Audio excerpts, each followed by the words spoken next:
Hey, what's going on? It's John, and it's time for the JMART CAST for Monday, May 23rd. What's going on, friends and family? Checking in a little bit late today. I'm recording this late Monday. Would have liked to ideally have this out Monday morning, but had a busy Sunday, and then Monday was a holiday, so spent a bunch of time with family today as well. So doing this one a little bit late. My apologies. Just going to be a quick one. Just checking in on you as my previous favorite comedian of all time used to say, or he probably still says it. I don't listen to Bill Burr anymore, but he had a Thursday show that would be like, just checking in on you. Now J-Mart's just checking in on you. Just a copycat of Bill Burr. Used to love him so much. Now I'm not a big fan.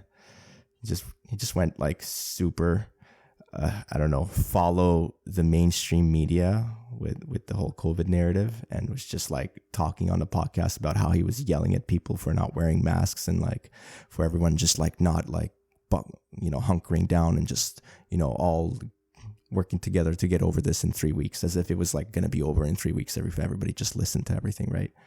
And then I did recently watch just because I still love Bill Burr as much as I hate on him for like turning like that and going to mainstream media. I still love him. So I saw he was on a podcast with like Steve-O from like the Jackass movies.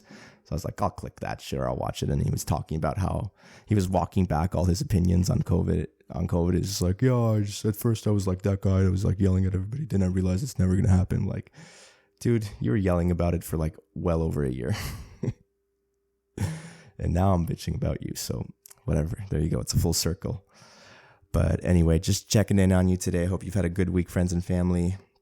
By the way, before I go any further, could you please rate the podcast so that more people get to see it? And also please share it with some friends and family, somebody who might be interested in learning more about Bitcoin and about health, because I talk about it a little bit on this podcast as well. And just hopefully I'm sounding entertaining. So just if they want an entertaining talk show. Yeah, that's right. Listen to the JMART CAST if you're looking to get the best entertaining talk show, weekly talk show.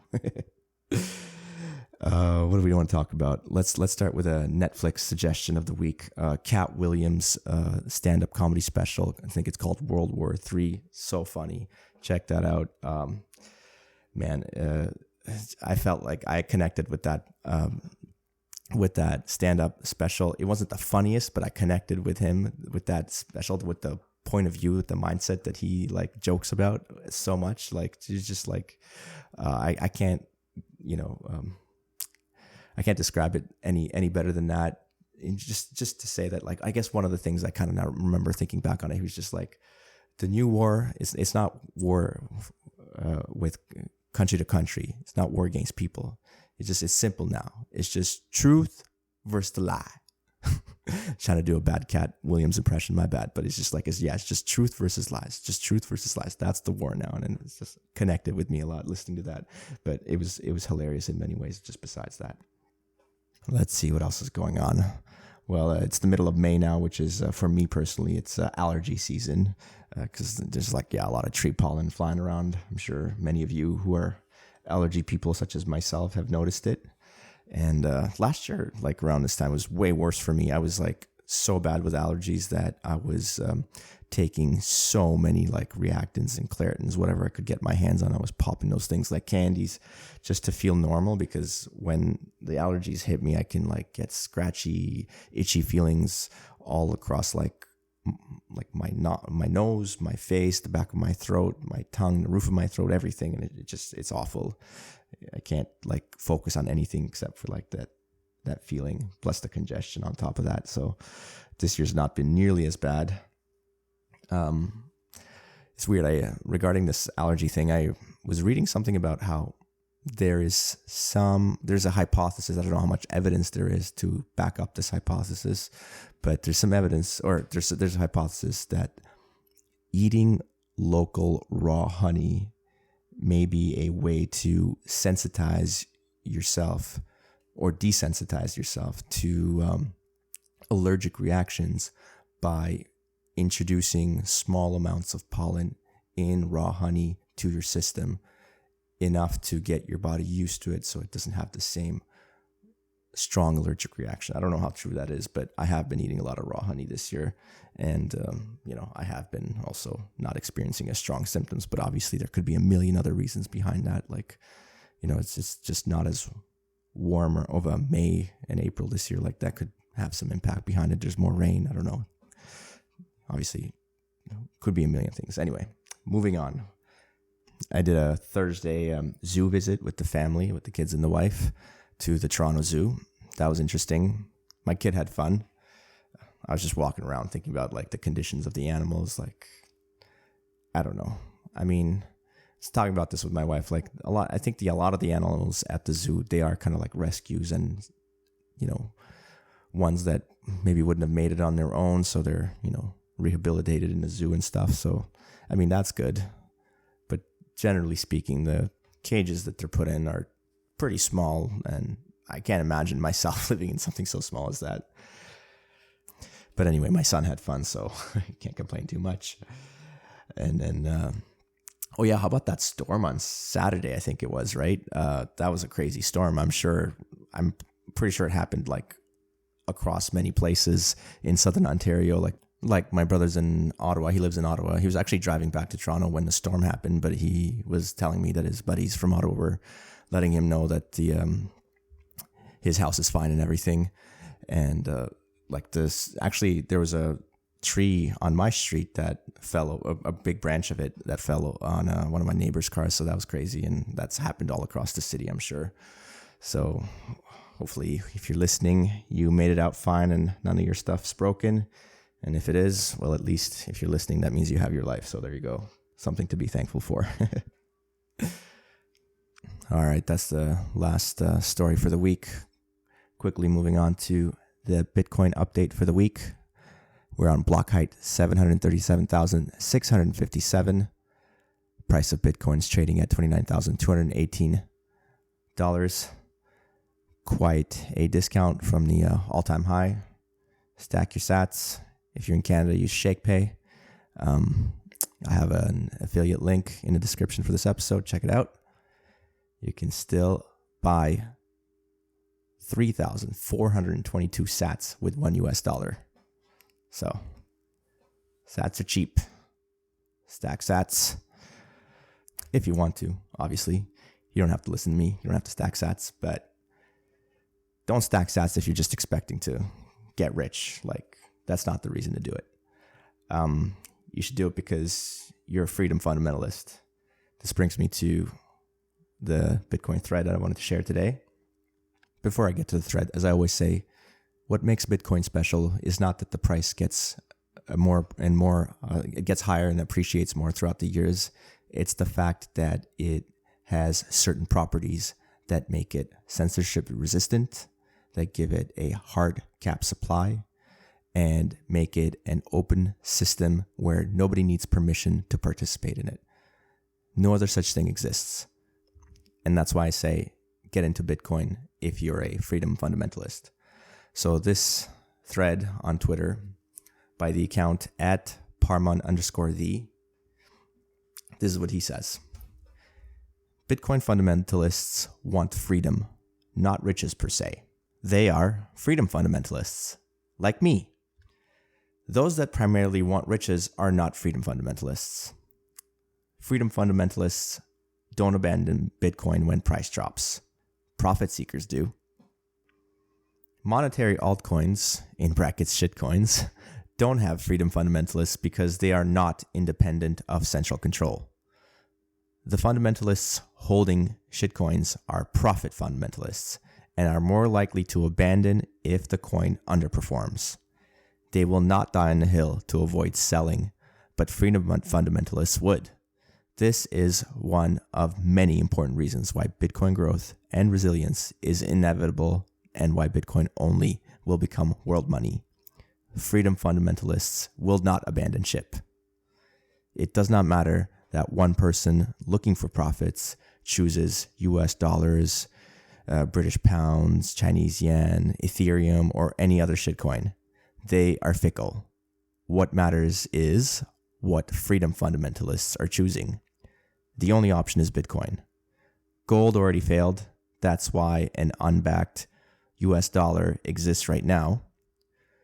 Once a freedom fundamentalist chooses Bitcoin, they never abandon it because, one, a freedom fundamentalist by definition does not abandon the desire for freedom.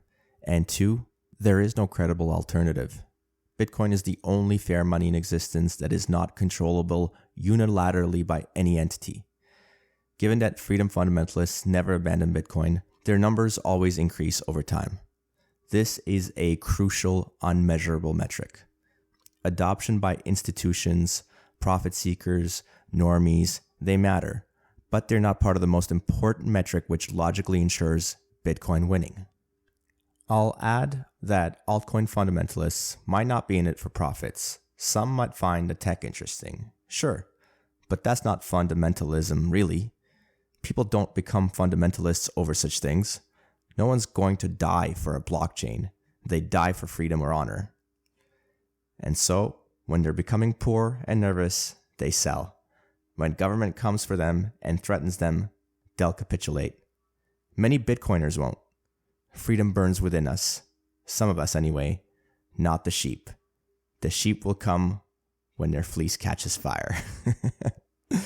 Brilliant thread. When I read it, I was like, I gotta read this on the podcast. Parmon Bitcoin mentor at Parmon_the, if you want to check it out. This is a good account on Twitter to follow. Great guy. Turns out he's Armenian too, so props.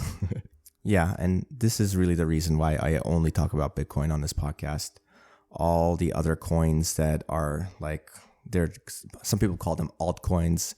Bitcoiners like to call them shitcoins, but I think the best way to describe them really is that they're scam coins, because all they really are is just ways for people to scam others for their money. Most of the time. There might be some projects. Obviously, this is just an overgeneralization that, can't fully be applied on everybody across the board in the same way. But generally speaking, it's true. And with the recent things that happened, I'm not sure if you guys follow the news, but at least crypto news, but there was this scam coin named Terra Luna, which basically went to zero very quickly, very dramatically. Usually doesn't happen that fast. Usually these coins take a long time for their price to trend towards zero, at least in Bitcoin terms. But in this case, it was one of those ones that just had a large explosion, and it's now worth like less than 99% of the value at its height, which wasn't that long ago.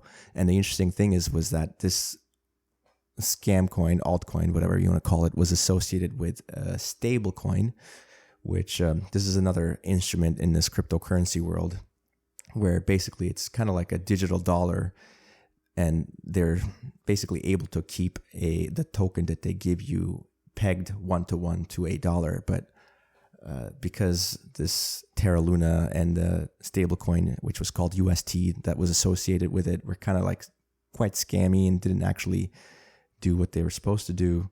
The peg 1-to-1 dollar has also been broken and gone to like basically less than a penny for what used to represent the dollar. So there you go. Stay away from those things, because those things are controlled by individual people who are trying to make a business, basically. They're trying to make a business, and usually the business model is scamming.